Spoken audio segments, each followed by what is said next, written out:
لیکن ہمیں روسی اور انگریزی بولنی بھی آتی ہے. اور افغان یہ بھول جاتے ہیں کہ پاکستان میں 4.5 کروڑ بندہ پشتو بولتا ہے اور افغانستان میں صرف 2 کروڑ بندہ پشتو بولتا ہے. تو یہ جو ڈیٹرنس دکھائی گئی ہے، پاکستان نے جو اپنی ہارڈ پاور دکھائی ہے، پاکستان نے جو دکھایا ہے کہ وہ کیا کچھ کر سکتا ہے، جو دکھائے بغیر انہیں سمجھ میں آ جانا چاہیے تھا، کیونکہ افغانستان کا پاکستان کے بغیر سانس لینا محال ہے. اور ہمارا مسلسل پیغام یہ تھا کہ اب کی بار ہماری پالیسی تبدیل ہو چکی ہے، ہم انٹرفیئر نہیں کرنا چاہتے. ہم افغانستان کے اندر بھی کسی اور گروپ کو سپورٹ نہیں کرنا چاہتے. تم جانو تمہارا گھر جانے. ہم کوئی فوجی طاقت بھی تمہارے خلاف استعمال نہیں کرنا چاہتے. Let's make a new beginning. اب امن کی طرف جائیں، خوشحالی کی طرف جائیں. بہت نئے مواقع پیدا ہو چکے ہیں ترقی اور خوشحالی کے، ان کو لے کر چلیں. ہمارے 1000 سال کے رشتے ہیں، ان رشتوں پر آپ بلڈ کریں، ان کو نہ خراب کریں. لیکن ان کو سمجھ میں نہیں آیا، تو بات یہاں تک پہنچی، دوحہ تک. اب دوحہ میں دیکھیں کس بات پہ اتفاق رائے ہوا ہے. سیز فائر پر، جس کی افغانستان کو بہت ہی ضرورت پڑ گئی تھی، خاص طور پہ جب پاکستان کی فضائیہ آ گئی تھی میدان میں. اس کے علاوہ کمٹمنٹس کی گئی ہیں کہ ایک دوسرے پر حملہ نہیں کیا جائے گا، خود مختاری کا احترام کیا جائے گا، سویلین سیکیورٹی انفراسٹرکچر پہ حملہ نہیں کیا جائے گا. اور سب سے اہم بات جو ہے وہ یہ ہے کہ یہ باتیں جو بھی طے کی گئی ہیں ان پر عمل درآمد کیسے ہوگا، آپریشنلائز کیسے ہوں گی. وعدے تو یہ روز کرتے رہے ہیں، 4 سال سے ہم ان کے جھوٹے وعدے سن رہے ہیں. زیغم صاحب قطع کلامی کی معذرت، آپ درست کہہ رہے ہیں. آپ نے ہماری پوزیشن آف اسٹرینتھ کی بات بھی کر دی ہے اور یہ بھی کہ انہوں نے کمٹمنٹس کی ہیں، مگر ان کا بھی ایک ماضی ہے اور وہاں سے جیسی زبان اور بیانیے سامنے آ رہے ہیں. اب یہی سوال ہے کہ کیا پاکستان کی پوزیشن آف اسٹرینتھ ہی چلے گی انہیں کمٹمنٹ پہ رکھنے کے لیے، یا جو درمیان میں اب میڈیٹر کے ہیں، یہ جو مسلم کنٹریز موجود ہیں، قطر ہے، سعودی عربیہ ہے، ترکیہ موجود ہے، اگلے معاملات وہاں بیٹھ کے ہونے، کیا وہ لوگ کوئی کردار پلے کر پائیں گے ان کو سمجھانے کے لیے کہ فتنہ الخارج سے فاصلہ اختیار کریں؟ چائنا نے یہ کام کر پایا، یا پاکستان کی پوزیشن آف اسٹرینتھ کو ریئلائز کرانا پڑے گا کہ یہ تعلق ختم ہوگا تو معاملات آگے چلیں گے؟ آپ کا یہی جو سوال ہے، یہی جو بات ہے، یہ ظاہر ہے پاکستان کے پالیسی سازوں کے ذہن میں بھی تھی، ہمارے گفتگو کرنے والوں کے ذہن میں تھی. تو اسی لیے یہ طے کیا گیا کہ ہم صرف اس پر اعتبار نہیں کریں گے، یہ طے کرو کہ یہ آپریشنلائز کیسے ہوگا، اس پر عمل درآمد کیسے ہوگا.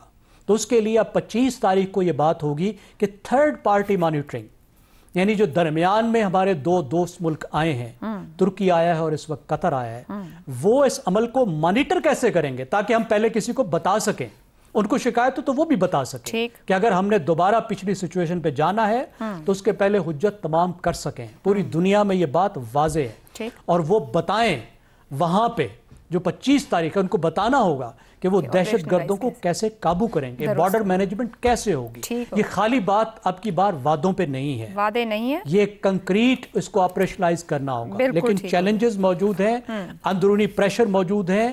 طالبان کی بھی جو اس وقت مسئلہ یہ ہے کہ طالبان کو سوشل میڈیا کی دم ہلا رہی ہے، اور وہ جو دم ہے وہ ان ایکسپیٹ غیر ملک میں رہنے والے افغانوں کے ہاتھ میں ہے جو پاکستان سے شدید نفرت کرتے ہیں. اور اگر انہوں نے دوبارہ کرتوت کیے تو پاکستان پر بھی بہت پریشر ہوگا کہ وہ جواب دے. سوشل میڈیا تو موجود ہے اور وہ سب کے لیے کہیں نہ کہیں چیلنج ہے، مگر اس کے ساتھ ہی سروائیو کرنے میں شہزاد صاحب خود یہ جو افغان طالبان ہے، اگر ان کے لیڈر کی بات کریں مولانا ہیبت اللہ، وہ سامنے نہیں ہے، پس پردہ ہیں. اب فیصلے وہ کر رہے ہیں، کوئی اور کر رہا ہے. یہ قیادت کی کمزوری ہے، اہم فیصلوں سے ان کی لا علمی بھی نظر آئی رپورٹڈلی، یا پھر وہاں پہ کئی طرح کے گروپ موجود ہیں؟ یہ بھی ایک چیلنج ہو سکتا ہے. حقانی گروپ ہے، قندھاری گروپ ہے، پھر سخت گیر گروپس بھی موجود ہیں، ملا حکیم کا ہے، یا پھر معتدل گروپ موجود ہے. یہ ایک جزیات سے آری اسٹیٹ کہا جائے نہ کہا جائے، یا ان کا جو عارضی نظام موجود ہے، آپ کو لگتا ہے اس پوری سچویشن میں وہ ہاؤس آف کارڈز بھی ثابت ہو سکتا ہے، کوئی ایک لیڈر ہی نہیں کنٹرول کرنے کو جواب دہی کے لیے؟ دیکھیے، اس کے لیے افغانستان کی تاریخ کو نظر مار لیں نا. یعنی سوال آپ کا یہ ہے کہ افغانستان سدھرے گا یا نہیں، اس کا جواب ان کی تاریخ میں پنہا ہے. یعنی تاریخ تقریباً 250-300 سال کی بھی اگر آپ دیکھ لیں تو نادر شاہ، احمد شاہ، یہ سب لوگ جب وہاں سے معاملات شروع ہوئے، انگریزوں کا دور، سکھوں کا دور، مغلوں کے بعد کے معاملات سارے، اور اس کے بعد پھر جو ماڈرن ہسٹری ہے اس کے اندر پچھلے 80 سال 70-80 سال کا جو ان کا رویہ ہے، افغانستان جیسا ہے ایسا ہی رہے گا. اب اس کو ہمارے لیے تو مسئلہ ہے ہی ہے، اور 80 سال سے مسئلہ ہے پاکستان کے لیے. تو ہم نے تو اس کے اندر کوئی سدھار آتے نہیں دیکھا. ظاہر شاہ کے زمانے میں بھی ایسا ہی تھا، سردار داؤد جب صدر بنا تو وہ بھی اسی قسم کے افغانستان کو لے کے چلا. پھر بعد میں جتنے لوگ آئے چاہے وہ جس بھی سوچ کے تھے ان کا ایسے ہی کام تھا. طالبان بھی ایسے ہی ہیں کیونکہ عوام وہی ہیں, عوام کی سوچ وہی ہے. دیکھیے ریاست اس وقت میں جس شکل میں موجود ہے, اگر ہم یہ بولیں کہ ریاست سردار داؤد کے زمانے میں تھی یا اس کے بعد والے 2-4 لوگ جو تھے ان کے زمانے میں اگر ریاست کی, ظاہر شاہ کے زمانے میں, تو اس کا رویہ وہی تھا, پاکستان دشمنی. پاکستان کا ہر دشمن سب سے پہلے جا کے افغانستان میں پناہ ڈھونڈتا تھا, اگر ملنا تھا اس کو تو افغانستان سے ملتا تھا. تو یہ تو ہو گئی حقیقت. لیکن اس کے باوجود 80 سال سے پاکستان نے مینج کیا ہے افغانستان کو. آج سوال ہمارے سامنے یہ ہے کہ ہم اس کو مینج کریں گے یا ہم اس کو کنفرنٹ کریں گے. اور کنفرنٹیشن کا مطلب آپ سمجھتے ہیں, ایک چھوٹی سی ہم نے جھلک پچھلے دنوں کے اندر آئی. اب سوال یہ پیدا ہوتا ہے کہ افغانستان کس حد تک آپ کے اوپر ڈیپینڈنٹ ہے, دار و مدار کتنا ہے اس کا. میرے حساب سے تو بہت زیادہ دار و مدار ہے اس کا. یعنی اس کے عوام کی آگے چلنے کے لیے, اس کی حکومت کے لیے جو بھی کچھ معاملات چاہیے, یعنی جہاں پہ عوام انکمفرٹیبل ہو جائیں تو وہاں پہ ڈی اسٹیبلائزیشن بہت آسان ہو جاتی ہے. آپ کے ہاتھ میں کیا ہے؟ آپ کے ہاتھ میں ساری ٹریڈ ان کی آپ کے ہاتھ میں ہے. وہاں کے آپ چاہیں تو کھانا بند کر دیتے ہیں ان کا. دیکھیے 8-10 دن سے اگر بارڈر بند ہے تو کس قسم کی تکلیف دونوں اطراف میں ہو رہی ہے, وغیرہ وغیرہ. افغان مہاجرین جو یہاں پہ بیٹھے ہوئے ہیں 40 لاکھ کے قریب, ان کے اوپر بھی کسی نہ کسی حد تک 2.5 لاکھ 3 لاکھ کے قریب 4 لاکھ جو ہیں, تو ان کے اوپر بھی کوئی نہ کوئی کسی حد تک آپ کا کوئی کنٹرول اور قابو اور ایک لیوریج کریٹ کرنا, ان کو آپ نے نکالنے کا بولا, وغیرہ وغیرہ. یہ سب چیزیں ڈپلومیسی کے اندر سٹک اینڈ کیرٹ کے اندر آتی ہیں. لیکن ایک چیز بہت ہمیں کلیئر رکھنی چاہیے, جہاں پہ ہم کہتے ہیں نا کہ ٹی ٹی پی کو ٹی ٹی اے کے ساتھ ملا کے دیکھو, یعنی تحریک طالبان افغانستان جو کہ طالبان اس وقت گورنمنٹ میں ہے, اور تحریک طالبان پاکستان, جب آپ یہ کرتے ہو تو آپ اپنے ہاتھ سے کائنیٹک آپشن ہٹا دیتے ہیں اگر آپ ان قسم کے معاہدوں پہ جاؤ گے.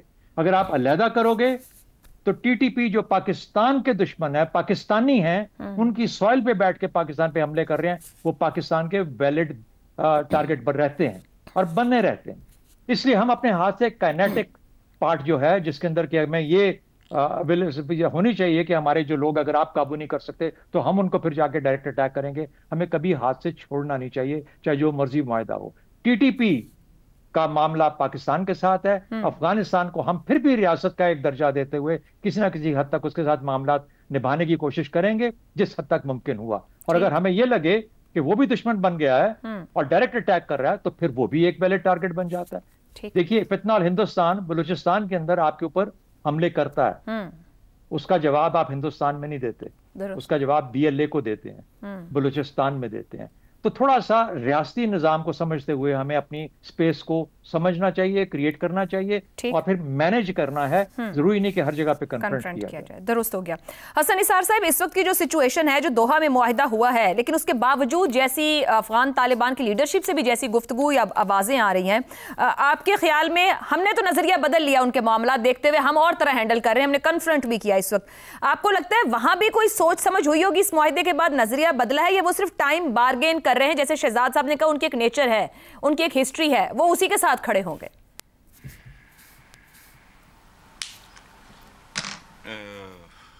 آپ نے افغانوں کے ماضی کا حوالہ دے کے اور اس بات کا حوالہ زیغم صاحب نے بھی دیا ہے, شہزاد صاحب نے بھی دیا ہے, بیسیکلی تو جواب دے دیا آپ نے.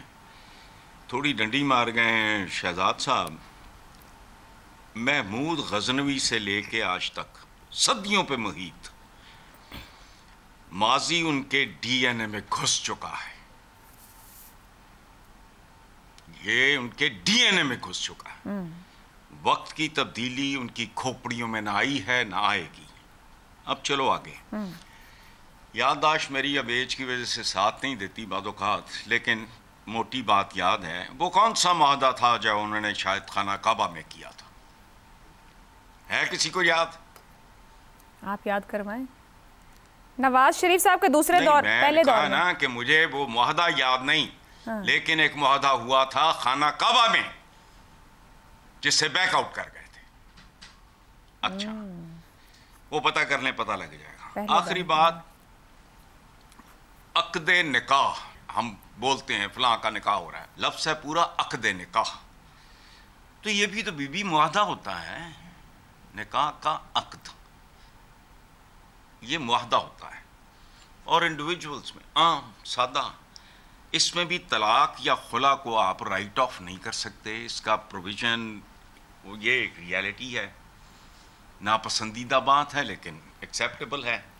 آخری بات, یہ کوئی معاہدہ شعدہ نہیں ہے, صرف مسل ہے. ختم. باٹم لائن یہ صرف یہ کھادا پیتا لاہدات باقی احمد شاہدہ اور نادر شاہ وغیرہ نہیں, غلاظت سے بھری ہوئی خون آلود تاریخ ہے. کبھی پتا کرو, پنجاب میں شوہر کے لیے ایک لفظ استعمال ہوتا ہے, اردو میں کہتے ہیں خصم. خصم نکلا ہے مخاصمت سے. اس کی تاریخ پڑھو, ایک ہفتہ نیند نہیں آئے گی. مسل بس. یہ جو کہتے ہیں نا خصم کا لفظ شوہر کے لیے, جی یہ کہاں سے آیا, جو پھر خالص پنجابی میں آ کے قسم بن گیا. کبھی پڑھو. ٹھیک ہو گیا. قطعاً ناقابل اعتبار انپریڈکٹیبل لوگ, کہ تو اندر سوائے جرائم کے ہے ہی کچھ نہیں. صحیح ہو گیا. جب تک مسل تھا ٹھیک تھا. ناقابل اعتبار انپریڈکٹیبل لوگ. اب رضا رومی صاحب, اس پوری سچویشن میں ایک معاملہ ہے سرحد پار ہمارے اور افغانستان کے درمیان, دوسرا معاملہ حالیہ افغان وزیر خارجہ کا دورہ بھارت بھی ہے, جو کہ ایک اور فیکٹر اس کے اندر ایڈ ہو رہا ہے, اور جس کے بعد ان کی بھی لینگویج میں یا ان کے بھی کریکٹر میں ہمیں تبدیلی نظر آ رہی ہے. بھارت نے سیکولر افغان رہنماؤں کو تو اب تک کہا جائے ان کی طرف وہ رہے, مگر اب یہ جو انتہا پسند ہیں جن کے اوپر بھارت کے اندر بھی تنقید ہو رہی ہے, پاکستان کے بغض میں آ کے بھارت سپورٹ کر رہا ہے. یہ جو افغان طالبان ہے بھارتی بغض کے عوض یہ اپنے ملک کی تباہی برداشت کر لیں گے, کیونکہ ہم ان کو اپنی پاور آف سٹرینتھ ثابت کر چکے ہیں. وہ کیا بھارت کے ساتھ اس طرح جڑ کے کھڑے ہوں گے کہ پاکستان اپنا ملک بھی کبھی ان کو عزیز نہ رہ جائے, وہ نقصان اٹھانے کو تیار بیٹھے مکمل؟ عائشہ دیکھیے, یہ بھارت کے ساتھ جو پنگیں بڑھائی جا رہی ہیں دونوں طرف سے, افغان طالبان اور بھارت, یہ اس کا ایک ہی مقصد ہے, وہ پاکستان کو زچ کرنا ہے, پاکستان کو میسج دینا ہے کہ آپ کے وہی کہ میرے دشمن کا دشمن میرا دوست ہے. اس سے زیادہ اس کی کوئی اور ویلیو نہیں ہے. نہ تو جیسے میں نے پہلے بھی عرض کیا کہ نہ تو بھارت وہاں پر ٹریڈ کر سکتا ہے, زمینی رستہ جو ہے وہ بذریعہ پاکستان ہے, اور کیا وہ ہتھیار کہاں سے وہ فراہم کرے گا اگر یہ بھی ایسا معاملہ ہے. تو یہ صرف ایک جسے کہنا چاہیے آپٹکس کا معاملہ ہے, اور یقیناً اس میں جو پریشانی والی بات ہے وہ یہ کہ وہ ایسی تنظیمیں جو پاکستان پہ حملے کر رہی ہیں, جن کا بھی ذکر بھی کیا گیا, ان میں کچھ بی ایل اے سے وابستہ متشدد گروپس ہیں, اور اس کے علاوہ ٹی ٹی پی ہے, ان کو یقیناً سپورٹ ہماری ریاست کا تو یہ دعویٰ ہے کہ بھارت ہی ان کی درپردہ ان کی سپورٹ کر رہا ہے, اور افغانستان کی سرزمین استعمال ہو رہی ہے. اور یہی ہمارا بنیادی مسئلہ بھی افغان طالبان کے ساتھ یہی ہے کہ آپ وہاں سے دہشت گردی جو پاکستان کے اندر حملے ہو رہے ہیں آپ اس کو ہوا نہ دیجیے, اس کو سپورٹ نہ کریں. لیکن مسئلہ یہ ہے کہ افغان طالبان جو ہے وہ آخر کیوں نہیں کارروائی کرنا چاہتے. اس کی بنیادی وجہ یہ ہے کہ یہ جو افغان طالبان اور پاکستان طالبان کے درمیان ایک ڈسٹنکشن ہم نے بنائی ہوئی تھی, یہ ایک فکشن ہے, یہ ایک ہمارے تخیل کی پرواز تھی, کیونکہ وہ ہمیشہ سے ایک ہی تھے. یہی بات ہم متواتر کہتے رہے ہیں پچھلے 15-20 سال سے, اور یاد دہانی کرواتے رہے ہیں پاکستان کے مختلف پالیسی میکرز کو اور حکومتوں کو کہ آپ اس آگ سے مت کھیلیں. یہ آگ سے اگر آپ کھیلیں گے تو یہ آگ آپ کے ملک تک پہنچ جائے گی. اور آج یہی ہوا ہے. یہی ہوا کہ نہ صرف یہ کہ ہمارے معصوم شہری اور ہمارے سیکیورٹی اہلکار, ہمارے فوجی افسران وہ اس وقت نشانے پر ہیں, بلکہ یہ بھی دیکھیے کہ متواتر اب پاکستان کو ایک اور بارڈر کے اوپر انسیکیورٹی لاحق ہو گئی ہے. یاد رہے کہ جب 2021 میں انہوں نے کابل کو فتح کیا تھا کوٹ ان کوٹ, تو اس وقت خواجہ آصف صاحب نے کیا ٹویٹ کیا تھا, ابھی تو انہوں نے معذرت کر لی ہے. عمران خان صاحب نے کہا تھا کہ غلامی کی زنجیریں ٹوٹ گئی ہیں, آپ کو یاد ہوگا. یہ پاکستان میں ایک عجیب و غریب ایک یہ فکشن ہم اس کو پھیلاتے رہے.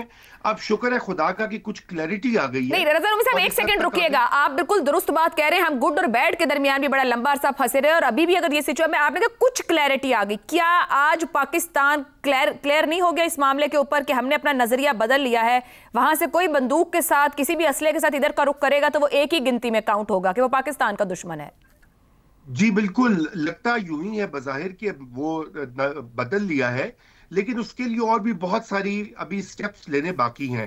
ایک تو یہ کہ پاکستان کی جو اس وقت پالیسی ہے اس میں زیادہ تبدیلی نہیں آنی چاہیے، یہ ڈنڈے کی اور بندوق کی زبان سمجھتے ہیں، اس کے علاوہ کوئی اور یہ ڈپلومسی اور یہ آرٹ آف ڈپلومسی، یہ ان جتھوں کو، یہ ایک ملیشیا ہے، یہ کوئی ایک نارمل سیاسی گروپ نہیں ہے، یہ کوئی نارمل سٹیٹ نہیں ہے، یہ جتھوں پہ جتھے وہاں پر جمع ہوئے ہیں، انہوں نے ایک اتحاد بنایا ہوا ہے اور وہاں پہ قبضہ کیا ہوا ہے۔ یہ کون سا الیکٹ ہو کر افغانستان پہ حکومت کر رہے ہیں؟ اور ایک تو یہ بات ہے، دوسری بات یہ ہے کہ جو وہاں پر نان پشتون جو گروپس ہیں، مطلب جن کے ساتھ ہسٹوریکلی ہم نے بگاڑا، ان کی وجہ سے ان کو پروٹیکٹ کرنے کی، ان کو لاڈلا بنا کے رکھا یہاں پر، وہ ان سے دوبارہ ہمیں اپنے تعلقات استوار کرنے چاہیے۔ اور تیسری بات یہ کہ ان کے جو خاندان، ان کے جو کاروبار یہاں پر ہیں، یہاں پہ جائیدادیں خریدی ہوئی ہیں پچھلے 15-20 سال میں، وہ اس کا بھی تو کچھ بندوبست کرے نا۔ یہ تو نہیں ہو سکتا کہ بار بار جا کے جی فلانے کی میڈیشن کر لیں۔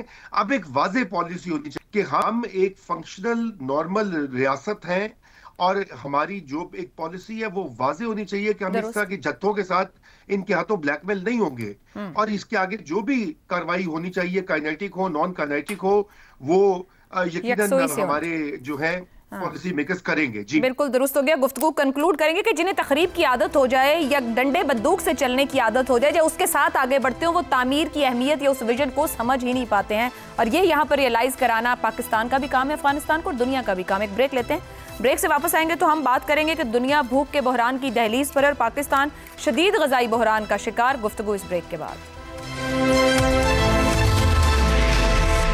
پروگرام میں ایک بار پھر خوش آمدید۔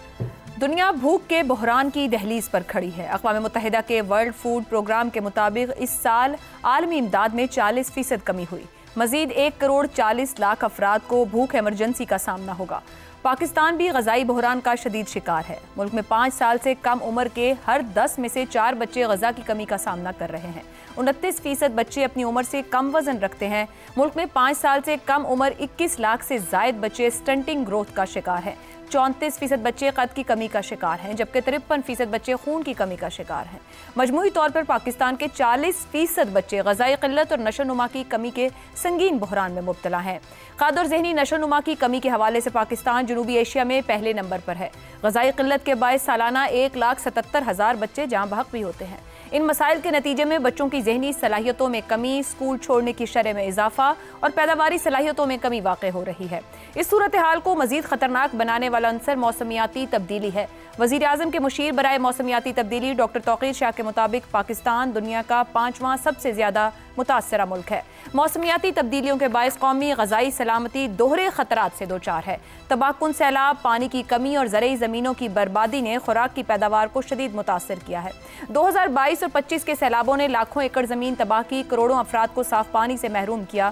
2030 تک موافقت کے لیے ملک کو سالانہ 7 سے 14 ارب ڈالر کی ضرورت ہے۔ ڈاکٹر توقیر شاہ کے مطابق پائیدار ترقیاتی اہداف میں صاف پانی اور بھوک کے خاتمے کے اہداف اس وقت تک ناقابل حصول رہیں گے جب تک ہم اس چیلنج کا سامنا براہ راست نہ کریں۔ عالمی امداد میں کمی ایک خطرے کی گھنٹی ہے، مگر اصل سوال یہ ہے کہ کیا اب بھی ہم خوراک جیسی بنیادی انسانی ضرورت کے لیے بیرونی سہاروں پر تکیہ کر سکتے ہیں؟ اسی پر گفتگو رکھیں گے۔ پینل کے لیے سوال: 40% بچے غذائی قلت کا شکار، مجموعی طور پر 20% آبادی کو خوراک کی کمی کا سامنا، آئندہ نسلوں کے لیے خوراک کے تحفظ کے بغیر معاشی ترقی ممکن بھی ہے۔ حسن نثار صاحب، اوپر میں نے فگرز رکھے، اگر بچوں کے یہ حالات ہیں جو مستقبل ہوتے ہیں تو کس طرح کی اور کیسی ترقی ہو پائے گی؟ کوئی نہیں ہو پائے گی، یہ آپ کو وہم کس نے ڈال دیا ہے بھائی؟ آپ بات کر رہے ہو 40% بچے غذائی قلت، یہ جو 40% جو غذائی قلت کا شکار نہیں ہیں وہ بھی زہر کھا رہے ہیں۔ چند دن پہلے میں نے اپنے پروگرام میں نہیں اعداد و شمار کے ساتھ بتایا ہے، شکل نہ بنائیں، فیکٹس بتائے ہیں۔ لاہور شہر میں جو قیامت ٹوٹی ہوئی ہے، کس نے بتایا مجھے؟ ریکارڈ پہ ہے، پنجاب فوڈ اتھارٹی کے ڈی جی نے۔ میں نے اپنے پروگرام میں ذکر کیا، سوائے زہر کے کچھ نہیں ہے۔ اور نام کیسے ہیں؟ پاکیزہ فلانا، داتا فلانا، یہ میں سب بول چکا ہوں۔ غذائی قلت کو مارو گولی، زہر سے پیٹ بھر رہے ہیں۔ اور ان کی تعداد اس سے بھی زیادہ ہے. اچھا, دوسری طرف رہ گیا بھوک, تو یہ تو کوئی ایشو ہی نہیں ہے. ہمارے عوام بھی بھوکے, اشرافیہ بھی بھوکی, خزانہ بھی بھوکا. بھوک کی قسمیں ہیں اور پھر اس کو مٹانے کی قسمیں ہیں. دیکھو, کاش منشوروں, وعدوں, تقریروں, آئینوں سے پیٹ بھر سکتے تو پوری قوم کو افارا ہوتا. آقا کا ایک فرمان ہے سیدھا سادہ. کائنات کے سب سے بڑے اکانومسٹ بھی وہی تھے. انہوں نے کہا تھا کہ جب کچھ لوگوں میں, کسی انسانی معاشرے میں جب کچھ لوگوں میں ضرورتوں سے بہت زیادہ کچھ لوگوں کے پاس جمع ہو جائے تو یہ جان لو کہ بھاری اکثریت بنیادی ضرورتوں سے بھی محروم ہو گئی. ختم. ٹھیک, یہ اکانومی ہے. درست کہا, درست کہا. زیغم صاحب, غذائی سلامتی, معاشی سلامتی, ملکی سلامتی سبھی کہیں نہ کہیں ایک دوسرے سے جڑے ہیں اور موسمیاتی تبدیلیاں اس کو خطرات کو بڑھا رہی ہیں. جو ڈاکٹر توقیر کہہ رہے ہیں 2030 تک موافقت کے لیے 7 سے 14 ارب ڈالر چاہیے. ہم تو 1 ارب ڈالر IMF سے لینے کے لیے پتہ نہیں کیا کچھ یہاں پہ چل رہا ہوتا ہے. تو کس طرح ممکن ہے کہ اتنے پیسے صحت اور غذائی قلت دور کرنے کے لیے رکھے جائیں گے؟ آیا ممکن بھی ہو پائے گا کیا یہ؟ عائشہ, پہلی بات تو یہ ہے کہ حسن نثار صاحب نے آپ کے سوال کا جواب دے دیا ہے, میں صرف اس کی تفصیل دے سکتا ہوں. آپ نے بتایا کہ پاکستان میں کتنا بڑا غذائی بحران ہے, کس طرح سے بھوک ہے. کیا آپ کو معلوم ہے کہ پاکستان گندم پیدا کرنے والا دنیا کا 7واں بڑا ملک ہے, چاول برآمد کرنے والے ٹاپ 10 ملکوں میں سے ایک ہے, دودھ پیدا کرنے والے دنیا کے سب سے بڑے 5 ملکوں میں سے ایک ہے, گوشت دونوں بیف اور مٹن اس کو پیدا کرنے والے دنیا کے ٹاپ 10 ملکوں میں سے ایک ہے. پھر بھی لوگ بھوکے ہیں, پھر بھی سٹنٹنگ ہے, صحیح, کون کھا رہا ہے سب کچھ, پھر بھی لوگ بھوک کا شکار ہیں. تو جواب انہوں نے دے دیا نا, ڈسٹریبیوشن کا چیلنج ہے. یہ ناانصاف معاشرہ ہے, ناانصاف معیشت ہے, ناانصاف حکومت ہے. ظاہر ہے آدھوں کو تو یہ سب میسر ہے اور آدھوں کے پاس کچھ بھی نہیں ہے. آپ غربت دیکھ لیں نا, جو آپ نے فگرز بتائے وہ غربت کی فگر سے کوئنسائڈ کرتے ہیں. آپ کے بھوک کے اعداد و شمار غربت کے اعداد و شمار سے مکمل مطابقت رکھتے ہیں. یعنی 35 سے 40% آپ کی ورلڈ بینک والی غربت ہے جو $2.15 کی ہوتی ہے, انتہائی غربت. ملٹی ڈائمیشنل پاورٹی آپ نے گنی, تمام چیزیں گن کر وہ بھی 38% ہے. اتنے ہی آپ کے پاس بھوکے ہیں, اتنا ہی بچوں کے مسئلے ہیں. تو آپ نے معیشت وہ بنائی ہے جو غریب کو کیٹر نہیں کر رہی, اس کو ہر چیز سے محروم کر رہی ہے. بار بار وہ معاشی بحران آتے ہیں جو ایسی مہنگائی لاتے ہیں کہ غریب کے لیے پیٹ بھرنا سال ہر سال کے لیے مشکل ہو جاتا ہے. درست ہو گیا. وہ بیچارہ روٹی نہیں کھا سکتا, کیلریز پوری نہیں کر سکتا. جب یہ مصنوعی بحران آتے ہیں, مکمل طور پہ مصنوعی ہوتے ہیں, مکمل طور پہ گورننس کی ناکامی کا نتیجہ ہوتا ہے. ٹھیک ہو گیا.